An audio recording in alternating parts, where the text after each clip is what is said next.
It's being led by Krystal in Napoli, who you didn't know that you were doing this talk now because you were moved from there. Krystal is a postgraduate student at Monash University. Oh, big one. Krystal is an undergraduate student at Monash University, but no doubt will be a postgraduate. He's going to talk about Indigenous astronomy, 65,000 plus years of science. Before I begin, I'd like to acknowledge that Siding Spring Observatory resides upon unceded Uniloran land.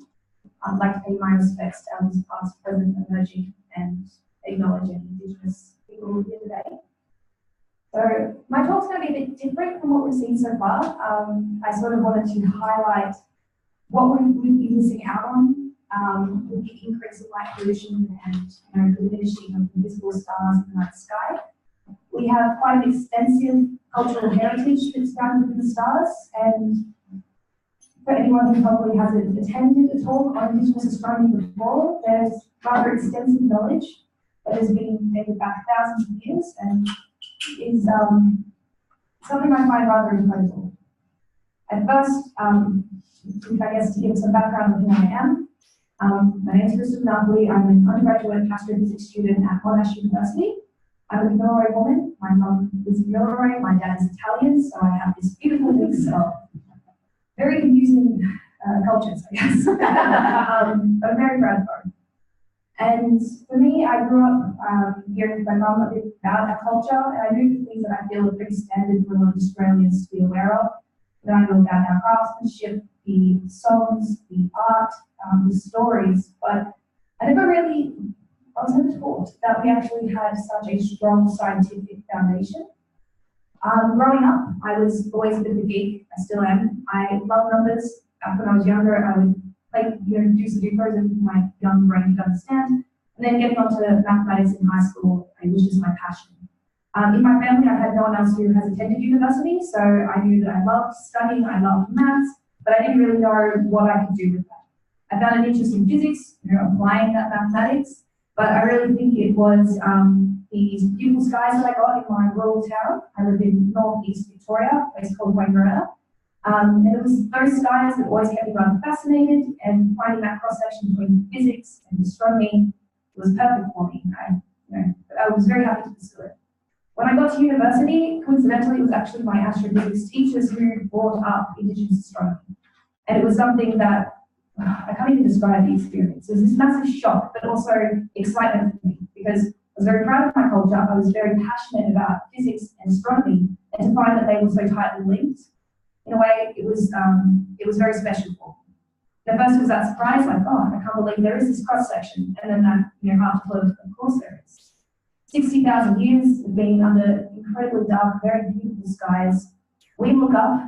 With the light pollution we have, we look up and we wonder, we think, we ask ourselves questions about what we're looking at and what it means. Imagine, in the perfect conditions, thousands of years, but that's your source of entertainment. It is incredible. So I wanted to give a bit of a taste of the different topics within Indigenous astronomy. This comes from understanding the sun and the moon to exciting events like eclipses and supernova, and it's a bit incredible. So just to begin, I'm sure most of you have probably seen this before, I would definitely hope so, but this map is a depiction of different language groups across the Australian continent. So there's around 250 different language groups. Each language group, the community that is associated with it, is just as diverse. The countries on, the community within it, the language it holds. So thinking of Australia in terms of Aboriginal and Torres Strait Islander identity, it's more, it's a better comparison instead of thinking of one country, but essentially to think of the word Aboriginal as a continent like Europe or Asia, which is made up of heaps of different nations. Also, just to define some of the way I'll be talking today, when I discuss Indigenous astronomy, I mean the combination, the general topic of Aboriginal and Torres Strait Islander together. When I talk about specific stories, I will, instead of saying like Aboriginal, I will be talking about a specific group that they come from. And a few of the bits today are the Milroy knowledge, which is my mob, which is the land that we're on, which is very exciting for me to be able to talk about that. Also some like Yolngu Arnhem Land traditions as well. Also, the word, like the phrasing Indigenous astronomy, has a bit of a double meaning because it's not just, our Indigenous Australians, their astronomy, but it's also some of the very initial evidence of astronomy worldwide. We're used to ancient astronomers being, 2,000 years, Greeks, going back a bit more with that, but there are some oral traditions which date back thousands of years, and some going up to tens of thousands of years. And it's incredible that passing along this knowledge, and essentially it coming from an age where they couldn't Google things, you would have to know someone or know someone who has seen something to learn about that phenomenon. So it's quite incredible. Sorry if I keep getting very like, oh, this is exciting. I'm excited, but I love sharing it. So at the time before colonisation, it was very common for Indigenous Australians to know anywhere between 2 to 5 different languages, sometimes even more. There was quite a lot of information exchange, as well as very vast trade routes right across the country. So people tend to think that, either they were sort of nomadic groups or not really confined to one bit of land, or perhaps not much exchange, but actually, goods, foods, and knowledge was absolutely traded right across the country.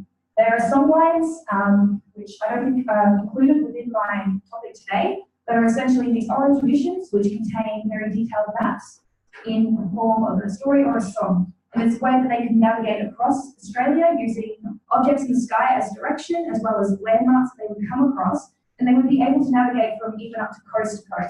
These songlines are extensive, and as you pass through different countries, you would be singing it in that language of that country. So there's a lot of exchange, but also the way knowledge was treated within the communities was very, very careful. Passed essentially through important ceremonies or to important members of communities. So essentially, the background or the foundation of Indigenous culture is this concept of orality, and that's the main way that it differs from something that we're used to within Western society and Western science. So instead of word or what have you, essentially communicates their knowledge and their laws through their artwork, through their songs, through their stories, and it's this concept of orality. Essentially, I guess the way that this science is communicated and represented is that they take something like, say, the dynamics of the sun and the moon, the way that they interact or moving relative to each other, and they will talk about this in a form that is easy to digest. So they will compare, say, the sun and the moon to a man and a woman, and they will describe some sort of setting between the two. This creates a story that is rather sort of easy on a surface level to understand and easy to pass along. And so a lot of the scientific concepts that I will talk about today really are have this come in the form essentially of these stories. So it's essentially it's like a technique, something that is easy for you to understand, but also easy to be passed along without any sort of messing up with the details. I know a lot of people at the end of these sort of talks, and I know you've seen this stuff before, so I apologize if any of this is old to anyone who is an expert in this field. For anyone who hasn't seen this, I hope there's a lot of new stuff that you can take away with you. But essentially, I usually get the question of like, oh, how is this possible? People usually, kids play the game of whispers, where they will say, a silly little line to each other, they'll whisper it to each other's ear coming across right around the room, and by the time it gets back to the start, it is something completely different than what we began with. And I think it's a bit of a weird, almost, I guess, insulting comparison. I know that sort of game, it's a bit more playful, sometimes it's an illogical sort of sentence, what have you, but for these oral traditions, this knowledge is not only has a sense of logic behind it, but it's the stuff that you would need to understand the environment you're in, the way that it would be changing, the animal behavior throughout the year, which is your food source, your water sources, how they behave, your knowledge in terms of the laws within your community, and also the way that you interact with other communities. So it's a lot of very important information, and it's stuff that's rather crucial to your survival. And the way that it's passed along, as I said, it's very careful through ceremonial practices and to certain members of the community. So quite different and quite remarkable, and I know it's a bit of a different way than what we operate. We can write something down for later. So it's sometimes a bit hard for us, I guess, to sort of wrap our heads around and understand that this could have that sort of longevity. Also, I apologise if the way I explain things today, because I know obviously there's experts in astronomy and astrophysics here, definitely much greater than my own. I'm only an undergraduate student, but I will try and explain the concepts to the best that I can in a way that people who aren't familiar with them would understand. So if it feels a bit like basic or boring, I apologise, but definitely trying to captivate the whole room. So one of the best ways or examples to describe the different ways that Indigenous Australians view the night sky compared to how we do it in sort of like a endpoint is the way that they view the night sky. So for us, if we think of constellations, more than likely we're going to jump to the Greek constellations, thinking of these bright stars that we're mapping together, we're creating figures, assigning a story, and that's all we're used to. Indigenous Australians, they did pay attention and give significance to stars, and there are some like mappings and creating of traditional constellations. And really, the cool way it differs is that they actually focus on the dark regions of the sky. So obviously, in a time with no light pollution, very beautiful skies, they were able to see things like, the gas in the Milky Way, which is obstructing light, patterns they create. They were able to see these sort of shapes and assign them meaning and find images that were significant to them within that. So it's quite incredible. There's constellations within the Milky Way, like the crocodile, the great serpents, but most iconic of which is actually the emu. So to the Minority people, they would call it the dinner one. And it is an example. Here's the shape here. So we have the head, which is the Coal Sack Nebula, and it's actually coming down to look like a neck and into the bulge. And what I love about this personally is that this constellation actually looks like the object that it is supposed to represent. Like last night driving back, these were amazing skies as we heard of the gold tier status around these areas. And I had to like pull over and just stop and have a beautiful gander out and just look at the sort of shape and be like, there it is, and there's big and very exciting for me. But essentially this is there's a quite strong correlation with the shape of the emu that you're seeing throughout the year and the way that the emus behave in on land environment. So it all comes down to essentially describing the emu like egg season, like breeding season. And it was an indicator for Minority people as well as other groups across Australia to know when the eggs were ripe for harvesting. So depending on the sort of the time of like sunset and the way that throughout the year you're looking at essentially the Milky Way, it'll appear to either like look differently, be on different sort of orientations, and there the differences that they focus on. I've had different descriptors of the way that this changes throughout the year. Some people discuss like the way that the leg sort of shape underneath looks like it's changing. Some describe essentially like the appearance of eggs and saying, hey, you can see them sort of move down into the body. But I'll focus on the way that the legs sort of seem to be changing, the way that they describe it. So essentially, you can look at these panels. In panel A, this is the autumn time. And so for anyone at Ecologic, yesterday we had a bit of information on that breeding season. And so this is, that sort of April period that they were discussing. Where essentially what this figure is describing is it's an emu, it's got legs, it's running, and they say the reason it's running is it's a female emu and she's running for a mate. So this is around the time of the year that the emu eggs were really great for harvesting. Baby chicks weren't forming yet, and this is when they were going to be collected. They would also obviously make sure that they were only taking as many eggs as they required and leaving more than enough for future generations. A lot of Indigenous Australians, it's all about sustainability. I spent a couple of days near Canberra on this environmental student network camp, and we're looking at star trees, which is the amazing way that they make their coolments, the shields, the canoes, and they would go up to the trees and specifically carve out essentially the shape that they need.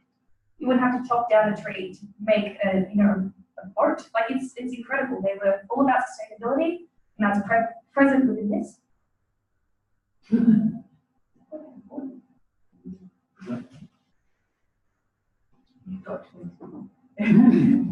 That's all right. Keep going. We'll work it out. No, it's got 40 on the program. Yeah, it's 40 on the program. Sorry. Are you sure? Yeah, you got that. Definitely going to relax. It says till 1. Till 1. Till 1, yeah. Okay. Fred's got an old program, sorry. I've got a program published in 1824. Oh. Actually, screw me. Wonderful, awesome. All right, well then I'll still get into it. So essentially, okay, we'll move on to panel B. This is the winter time, and what we're seeing, as we saw in person yesterday for people at Ecologic, is that this is a male emu. You're seeing the legs sort of look as though they're disappearing, and then there's the male emu incubating the eggs and lying on top of them. This is around a time like late June, July, in which they would stop hunting for eggs because they would know that the baby chicks would be forming. In In panel C, this is springtime. This is when we're seeing the Milky Way at sort of like perpendicular-ish, orientation with the horizon. And this is essentially like an indicator of a calendar. So throughout the year, this is when the Milroy people, they would perform the initiation ceremony for the males in the community. So around the age of like to like adulthood, this is when they would go through the ceremony practice of the Bora Bora, and they would be learning a lot of the important laws and essential knowledge for them to progress into adulthood. In panel D, we're seeing essentially just what looks to be the tail butt end of the emu, and it's down near the horizon. And they're describing this as though the emu is lowering itself down into the water hole. This is what they're saying that it's displacing water, it's leading to the arid, dry conditions of the summer. And so this is just that little explanation for, oh, so the emu's going away. This is what we would anticipate within the environment as well. This that's just a close up of the springtime for the Bora. So this so,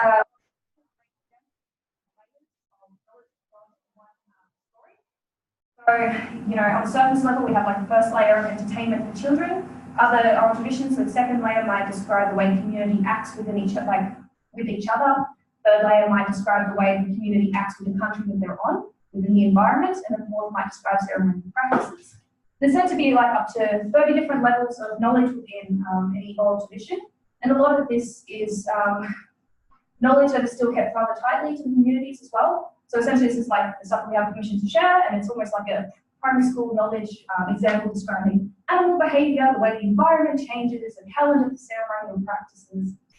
Yeah, essentially all that knowledge chucked into the one. So if we look at the heart of what science is, it's empirical, it's, depending on your definition, but, it tends to be empirical where either, making observations, trying to study something, and, the ultimate goal is hopefully to be able to use that knowledge and, be able to make some sort of prediction from it. This is a great way of showing how this scientific feature pops up in Indigenous astronomy is the way that you use it to make sense of the environment they're in. And so an example of this is a bit of Milroy knowledge, and this is actually about the appearance of moon halos. So the Milroy people, they have their moon man. In all Indigenous countries, they would describe the moon as a man in stories, and they would describe the sun as a woman. The only place that that's switched around is Tasmania, which is, but essentially, the Milroy people, they would say that when they see a moon halo, it is their moon man balloon, and that when it appears, it is him making himself a shelter. Why would he wanting to build a shelter? It's to protect himself from incoming rain. So they would say, essentially, like, you look at this moon, the moon halo, depending on, how many stars that you can see between the moon and the 22-degree halo that's forming, it would be an indicator as to how far away the rain is. So, obviously, if it's a bit more turbulent, a bit hazy, you can't really see stars, it would be pretty imminent. But here, we're seeing like 3 stars, it could be 3 days away, it might not arrive even. But that is the descriptor that we use, that's the story that they knew. What's interesting about moon halos, for anyone who doesn't know, is that they actually occur when ice crystals are forming in the atmosphere. And so the light that's coming in from the moon, it is being like reflected and refracted by the ice crystals, and it creates this 22-degree halo appearance. And so ice crystals have actually precede rainy weather, and all across the world, different Indigenous cultures would use moon halos as an indicator of bad weather. So the dynamics of the sun and the moon were pretty well understood and described in a lot of different communities and in their oral traditions. This one is from Yolngu country, Arnhem Land, and they would talk about their moon man, whose name is Galindi. And so this is a bit of a not so friendly story. There's no kids in the audience, that's great. And essentially it would describe the way that the moon changes throughout the month. So for them, they would say that their moon man is Galindi, and he's enjoying life probably a bit too much. He's getting a bit lazy and he's enjoying quite a lot of food, a bit of big gluttonous. And they're saying essentially what's happening is throughout the month he's getting a bit tubbier. Unfortunately, like, he's loving it. Who's not is his wives. And so they decide after, not listening to their preferences to fix this by chopping it in with axes. As you do, I don't recommend. And essentially that leads to our, the decreasing the moon's size. Apparently they say that he escapes up a tree. He's mortally wounded, but is very lucky that he's given a second chance of life. And so when he's, or with it to see if you can cover the moon. And then second chance at life, ooh, skinny again, great, awesome. And you think you'd learn, but no. You can come to complacent, once again you see the same cycle repeat. So it's just a bit of a silly little tale, which is describing the way that the one structure, like the one object, the moon, is changing on this cycle throughout the month. As well as just a quick little point, like comment on the fact that the relationship between the moon and the tides as well were quite well known for the Torres Strait Islanders. People that they would know around water moons when we would have sort of like neap tides due to the tidal effects of the sun and the moon. It would lead to waters in the ocean churning less. It was easier to see, so they would know water moons is the best time of the year month for them to go fishing. So it's quite incredible the correlations they saw. Story, just oral tradition or story, talks about the moon man again, Baloo, but it also talks about the sun woman Yi. Woman, she's seen Baloo, she's quite taken to him, and you know she's pursuing him. Unfortunately, it's not reciprocated, and they describe this sort of like this dance, this chase across the sky where the moon is zigzagging to get away from the sun woman. What's interesting about the zigzagging is actually essentially an effect due to us all sort of being in the same, obviously, solar system, we're all generally the same plane, but there is some variation. And so there's a ecliptic that he's apparently zigzagging past. That is the sun's path across the sky. Obviously, it changes throughout the year with, you know, how high it comes up, all fine. But essentially, that variation within that crossing of the sky is then described by the zigzag motion of the moon. So, quite very specific details that they just casually mentioned in, you know, one sentence of the illustration. They do describe though once in a while, every full moon, but apparently, you know, Moon Man gives in and he and Yi embrace. They describe it as though he is covering them. What's interesting about the description of like, you know, the Moon Man covering the sun will be Yi is that this is them describing a total solar eclipse. And so that's in this oral tradition. What's impressive about total solar eclipses is that in any one region they occur, you know, 400 years between. And so it's an example of the longevity of the oral traditions. It's essentially, you know, in a time when you couldn't just, you could imagine it, you could be creative, that could be true, sure. But it was essentially a time when you'd need to know someone who has seen this or have that knowledge already being passed on to you. So it's a good example of that longevity. Astronomical stone arrangements. I know when we think about this, we probably think of pretty key, important ones over in Europe, Stonehenge, if you will. But we do actually have a few sites around the country where are Indigenous Australians. This one is on Wurrung country. This is near Melbourne, near where I'm based. It's between Melbourne and Geelong. And so it's up near Flinders Peak. It's a group called the Wurrung. And it's this arrangement that is around 100 different basalt rocks. They're about waist high, meters across, oriented east to west. And what's really interesting about them, essentially here, this is where rocks have slipped down the hill. So they're on, these are like gradient lines, so showing you sort of the setup. But if you stand at this point of reference, perfectly with the sunrise and the winter solstice and the equinox down the centre. What's really interesting about, and sad about this, this bit of knowledge is that the group, the land that it's on has been owned by the same family since colonisation. The Wurrung people, they say they don't understand why this has been created, they don't have that knowledge anymore. Could be true that they're keeping it to themselves, there is a lot of privacy with a lot of information. Also could be true that they genuinely don't know, so it comes down to sort of researchers to sort of look and try and find those correlations when they can. This is a bit of research that was published recently. There's a Wiradjuri woman called Krystal, who is another Aboriginal astronomer, as well as Dr. Wayne Harmotter. And I thought it's quite interesting, so I definitely wanted to include it. It's the way that the planets were recognised and described. So for anyone who's probably quite aware, planets have always been confusion for ancient astronomers. This essentially comes down to the fact that if you plot the, you know, if you're keeping an eye across each most nights and you're plotting where they are, you'll find that they're moving as opposed to stars, which stay very, very consistent. This is because the stars that we're seeing are at incredibly vast distances. They're these pinpoints of light very far away, maybe moving where they are, but for us, this distance, they look very consistent, because this is even thousands of years ago.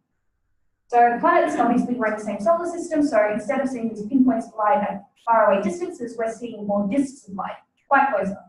So a way that Indigenous Australians also noticed they were different, other than the movement, is also that the fact that they would twinkle less. So to pinpoints of light very far distances, they would start to twinkle due to atmospheric turbulence, and that sort of be coming. But the stars, so the planets, since they're closer, since they're these distant planes of light, essentially, they would twinkle less.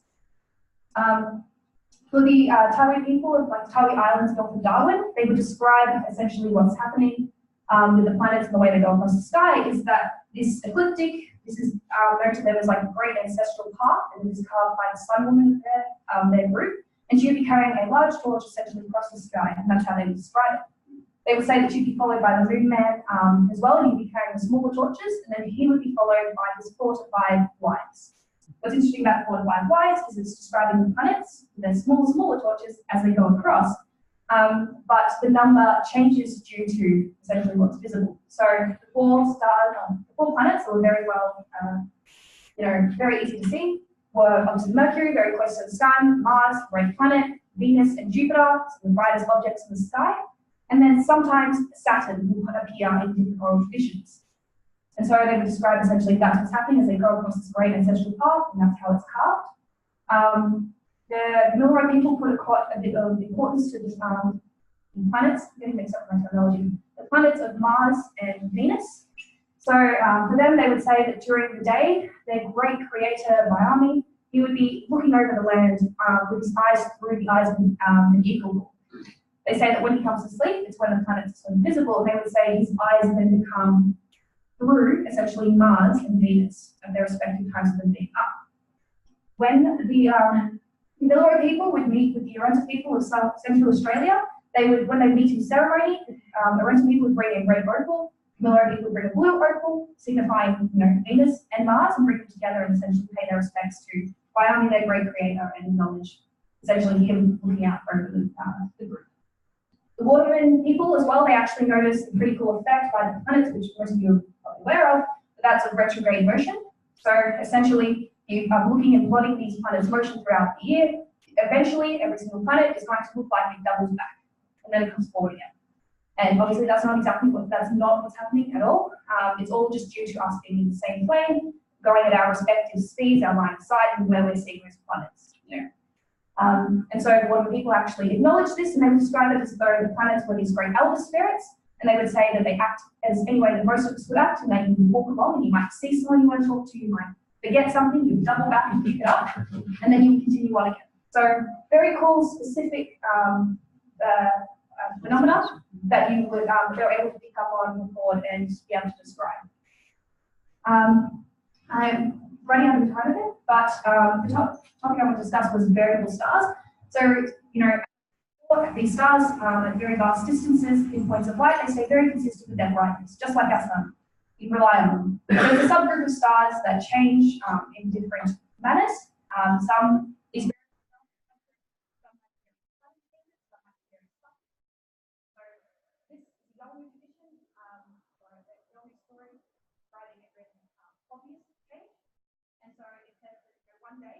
brothers, they set out in a canoe, they're going fishing, and they it's something that they're quite used to, but unfortunately they don't notice that there's a pretty serious storm ahead approaching in the background. Unfortunately, they do not notice it in time, and their boat is flipped over, and the older brother, being stronger and more experienced, is able to save his younger brother, but at the expense of his own life. When they return to the land, their local community performs a corroboree ceremony, paying respects to the loss of the brother's life. And they see pretty shortly afterwards this great star just appear in the base of the Sky River, which is the descriptor of the Milky Way. What happens is, like, the younger brother, he begs to his elders, his ancestors, saying that one day he hopes to join what they think is his brother up in the sky. They do relate important people in the community who have passed away to specific stars in the sky. So what happens when it's the younger brother's time to pass? They see what looks to be 2 stars in the sky next to each other in the shadow of where that bright star had emerged. And those are the pointers of these constellation Scorpius, shallow and Saturn. And this bright star occurrence is that it was also recorded by ancient Chinese astronomers, although they described this phenomenon occurring in the year 393, and it was a supernova. So what's interesting about this one is it could be coincidence, it could be something that, yeah, absolutely fine, or it could also highlight the longevity of different oral traditions. And just to say, not that I'm discussing today, but there are other oral traditions which have pretty concrete descriptors of geological features that go back 13,000 years or more. So this wouldn't even be the most impressive of the bunch. I won't go into detail, but there are other stories, including Betelgeuse in the constellation of Orion, which describes the of the stars Betelgeuse and Aldebaran. What's impressive about these stories actually go into the description not only saying of this star, they actually describe the relative. They talk about Orion has this firepower that's coming back rather quickly, and he's fighting essentially against this woman called Gambiguda, and she's able to defend herself.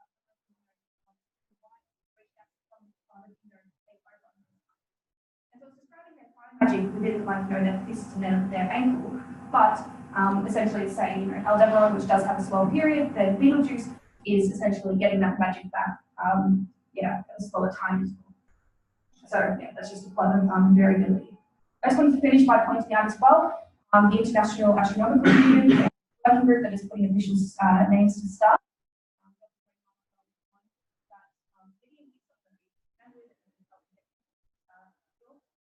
And what's really exciting is that they had approved 4 wooden names, and one of which is actually a small Krystal, so the small star Southern Cross.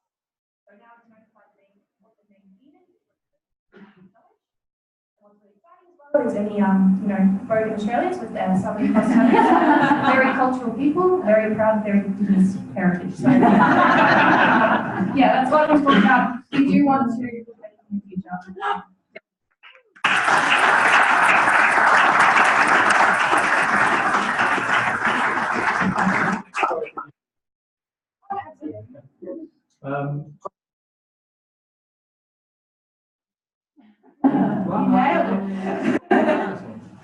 It's not a question, it's a gift. I came here to sell my t-shirt that I'll have to give away.